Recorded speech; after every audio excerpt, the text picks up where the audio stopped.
जैसे कि हम सब जानते हैं कि 1 जुलाई से एनडीए गवर्नमेंट द्वारा लाए गए न्यू क्रिमिनल लॉज इम्प्लीमेंट होने वाले हैं। हालांकि इनको लेकर डिबेट्स अब भी है और कई लीडर्स और लॉयर्स इसे रिव्यू करने के बारे में बात कर रहे हैं, लेकिन फिर भी न्यूली फॉर्म एनडीए इसकी इम्प्लीमेंटेशन को लेकर काफी पॉजिटिव है। यहाँ तक कि तमिलनाडु पुलिस भी नए क्रिमिनल लॉज को 1 जुलाई से इन्फोर्स करने की तैयारियां भी कर रही है। आपको बता दूं कि करीब 35,000 पुलिस पर्सनल्स को ट्रेनिंग दी गई है और बाकी के 1.25 लाख पर्सनल्स को भी जल्द ही नए कानून जो कॉलोनियल लॉज को रिप्लेस करेंगे इसके बारे में बताया जाएगा। तमिलनाडु ही नहीं, वेरियस स्टेट्स में ये ट्रेनिंग प्रोग्राम्स तभी शुरू हुए जब मिनिस्ट्री ऑफ होम अफेयर्स ने स्टेट्स को इन्फॉर्म किया कि पार्लियामेंट ने Indian penal code 1860, code of criminal procedure 1973 और इंडियन एविडेंस एक्ट 1872 को 3 प्रोग्रेसिव और मॉडर्न लेजिस्लेशन के साथ रिप्लेस कर दिया है, जो है भारतीय न्याय संहिता 2023, भारतीय नागरिक संहिता 2023 और भारतीय साक्ष्य अधिनियम 2023। अब तक सिर्फ यही बातें थी कि पुराने कॉलोनियल लॉज को न्यू और प्रोग्रेसिव लॉज के साथ रिप्लेस किया गया है, पर इसका इम्पैक्ट जजेस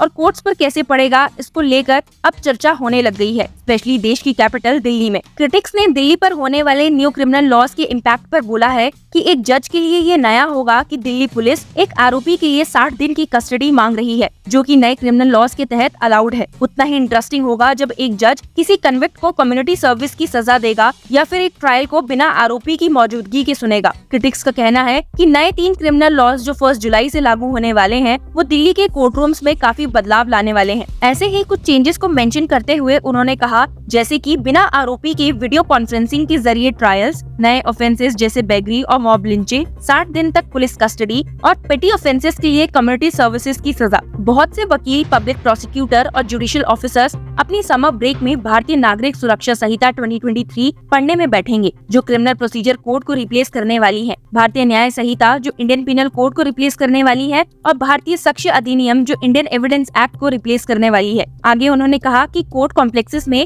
A4 शीट्स पर QR कोड्स प्रिंट किए गए हैं, जिनको स्कैन करके वकील नए लॉज की रीडिंग मटेरियल तक फ्री एक्सेस पा सकते हैं। दिल्ली जुडिशियल एकेडमी और दिल्ली बार एसोसिएशन के साथ मिलकर मई में 30,000 कोर्ट्स में नए लॉज से फेमिलियर करवाने के लिए 5 दिन की ओरिएंटेशन प्रोग्राम रखा गया था। क्रिमिनल लॉज का ओवरव्यू, पुराने लॉज से कंपैरिजन, नए ऑफेंसेस का एडिशन, ट्रायल्स इन एब्सेंटिया और विक्टिम्स और एक्यूज की राइट्स, ये सब 10 सेशंस में मेन फोकस थे जो 5 दिन तक चले। दिल्ली बार एसोसिएशन के प्रेसिडेंट नितिन अहलावत ने इंडियन एक्सप्रेस को बताया कि ज्यादा नए ऑफेंसेस नहीं है, पर सभी ऑफेंसेस का सीक्वेंस बदल दिया गया है। और आगे उन्होंने कहा कि अगर जुडिशरी को इफेक्टिवली फंक्शन करना है तो वकीलों को एजुकेट करना बहुत जरूरी है। उन्होंने ये भी बताया कि हर दिन दिल्ली के करीब 400 वकील सेशंस अटेंड कर रहे थे। नए और पुराने लॉज के बीच कई ओवरलैप्स हैं, लेकिन नए लॉज में 33 ऑफेंसेस ऐसे हैं जहां इम्प्रिजनमेंट बढ़ा दी गई है, 83 ऑफेंसेस में फाइन्स बढ़ा दिए गए हैं और 23 में पनिशमेंट मैंडेटरी बना दिया गया है। एडिशनल ऑफेंसेस में बेगरी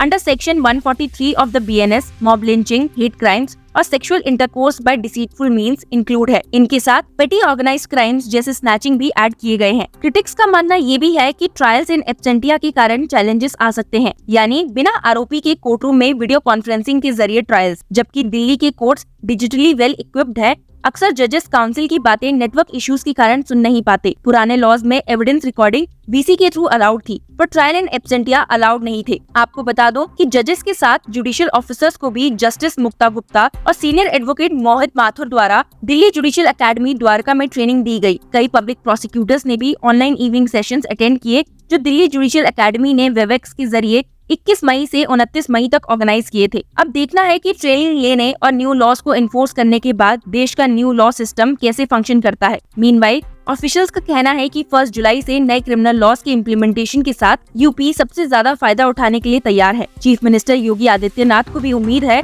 कि ये लीगल रिफॉर्म्स स्टेट में लॉ और ऑर्डर को सिग्निफिकेंट बूस्ट देंगे। हाल ही में चीफ मिनिस्टर ने इन कानून के इनैक्टमेंट में हुई प्रोग्रेस का रिव्यू किया और स्टेक होल्डर्स को अवेयरनेस और इम्प्लीमेंटेशन के लिए डायरेक्टिव दिए। अपने रिव्यू के दौरान यूपी चीफ मिनिस्टर ने कहा था कि टोटल 313 सेक्शंस अमेंड किए गए हैं, जिसमें ऑब्सोल्यूट प्रोविजंस एलिमिनेट किए गए हैं। उन्होंने और कहा है कि 15 अगस्त 2023 को प्राइम मिनिस्टर नरेंद्र मोदी ने रेड फोर्ट के रैम्पेट से नेशन के सामने 5 प्लेजेस लिए थे, जिसमें से एक था स्लेवरी के सभी निशानों को मिटाना। इस प्लेज को पूरा करने के लिए पार्लियामेंट ने ब्रिटिश द्वारा बनाए गए इंडियन लॉज को अमेंड किया है ताकि ये एक्सेसिबल, ट्रांसपेरेंट और अकाउंटेबल बने। ऑफिशियल्स का कहना है कि कटिंग एज टेक्नोलॉजी को जस्टिस डिलीवरी को तेजी से पूरा करने के लिए इनकॉर्पोरेट किया गया है। कम्युनिटी सर्विसेज माइनर केसेस के रेजोल्यूशन के लिए इनिशिएट की गई है, जिससे सेशन कोर्ट्स पर बोझ कम होगा और 40% केसेस का रेजोल्यूशन होगा। होम डिपार्टमेंट के एक ऑफिशियल ने स्टेट किया है, the new criminal justice system has abolished the law on sedition while introducing penalties for any form of opposition to Indian sovereignty.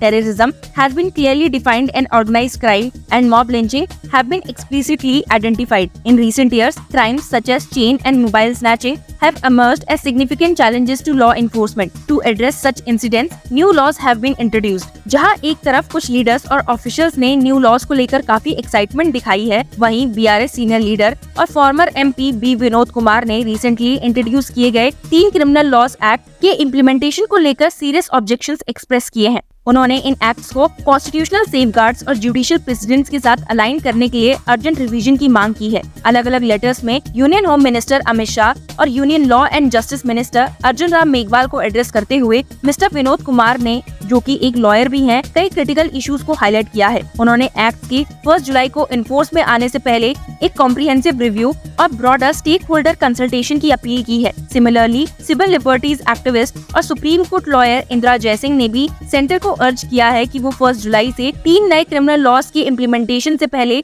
सब स्टेक होल्डर्स के बीच कंसेंसस बिल्डिंग करे। जयसिंह, जो फॉर्मर एडिशनल सॉलिसिटर जनरल भी है, ने union law minister Arjun Ram Meghwal को एक letter में कहा है कि इन 3 नए लॉज का ऑलरेडी ओवरबर्डन जुडिशरी पर कोई जुडिशियल ऑडिट नहीं किया गया है। उन्होंने ये letter chief justice of India DY Chandrachud, supreme court के दूसरे जजेस और union home minister Amit Shah को भी मार्क किया है। उन्होंने आर्ग्यू किया है कि इन 3 कोर्ट्स के तहत सिटीजन्स के सिविल लिबर्टीज जैसे freedom of speech, right to assembly, right to association और राइट टू डेमोन्स्ट्रेट को क्रिमिनलाइज किया जा सकता है। जयसिंह ने कहा है कि substantive criminal law retrospective apply नहीं हो सकता, लेकिन प्रोसीजरल लॉज जैसे बीएनएसएस और बीएसए, जो सीआरपीसी और एविडेंस एक्ट को रिप्लेस करेंगे, पेंडिंग केसेस पर अप्लाई हो सकते हैं अगर एक्यूज को प्रेजुडाइज कॉज नहीं होता है। जयसिंह ने बताया है कि हर पेंडिंग केस में ये सवाल उठेगा कि किस केस में कौन सा लॉ अप्लाई होगा। ये क्वेश्चन के अलावा लोगों के मन में 3 नए क्रिमिनल लॉज के कई प्रोविजंस की कॉन्स्टिट्यूशनैलिटी को चैलेंज करने का सवाल भी उठेगा। मैं लेकिन इस एस्पेक्ट पर कोई कमेंट नहीं करूंगी क्योंकि ये क्वेश्चंस जुडिशरी के डिसाइड करने के हैं। जयसिंह ने आगे ये भी कहा कि मुझे नहीं पता कि गवर्नमेंट ऑफ इंडिया ने नए क्रिमिनल लॉज का बैकलॉग ऑफ केसेस पर इम्पैक्ट पर कोई स्टडी कंडक्ट की है। अगर ऐसी कोई स्टडी है तो वो पब्लिक डोमेन में अवेलेबल नहीं है।